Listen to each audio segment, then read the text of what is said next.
ശബരിമല സന്നിധാനത്തെ വിരിവെപ്പ് കേന്ദ്രത്തിലെ മാലിന്യം നീക്കം ചെയ്യാതിരുന്ന ദേവസ്വം ബോർഡ് നടപടിയെ വിമർശിച്ച് ഹൈക്കോടതി. 15-ാം തീയതി മുതൽ തീർത്ഥാടകർ എത്തിത്തുടങ്ങിയിട്ടും 27-നാണോ ഇവിടം വൃത്തിയാക്കിയതെന്ന് കോടതി ചോദിച്ചു. തീർത്ഥാടകർ എത്തിത്തുടങ്ങിയതിനു ശേഷമാണ് വിരിവെപ്പ് കേന്ദ്രം വൃത്തിയാക്കിയതെങ്കിൽ അത് ഗൗരവകരമായ വിഷയമാണെന്നും ഹൈക്കോടതി ചൂണ്ടിക്കാട്ടി. സന്നിധാനത്തെ മാങ്കുണ്ട അയ്യപ്പ നിലയത്തിൽ മാലിന്യം കൂടിക്കിടക്കുന്ന സംഭവത്തിൽ കഴിഞ്ഞ ദിവസമാണ് ഹൈക്കോടതി ഇടപെട്ടത്.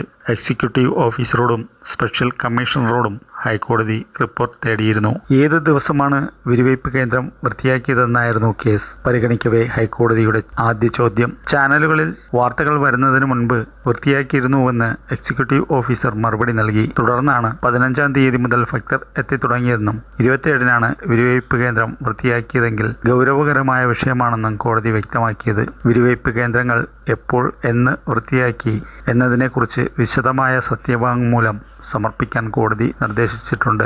ദേവസ്വം ബോർഡിൻ്റേത് ലാഘവത്തോടെയുള്ള സമീപനമായിരുന്നുവെന്നും ഹൈക്കോടതി കുറ്റപ്പെടുത്തി. ഭക്ഷണ പദാർത്ഥങ്ങൾ ഉൾപ്പെടെയുള്ള മാലിന്യം കിടന്നിരുന്ന സ്ഥലത്ത് ഭക്തർക്ക് വിരിവെക്കേണ്ടി വന്നിരുന്നു എന്ന വാർത്ത മാധ്യമങ്ങൾ റിപ്പോർട്ട് ചെയ്തു. ഭക്തർക്കായി എല്ലാ സൗകര്യങ്ങളും ഒരുക്കിയെന്ന് ദേവസ്വം ബോർഡ് അവകാശപ്പെടുന്നതിനിടയിലാണ് വലിയ വീഴ്ച അധികൃതരുടെ ഭാഗത്തു നിന്നുമുണ്ടായത്.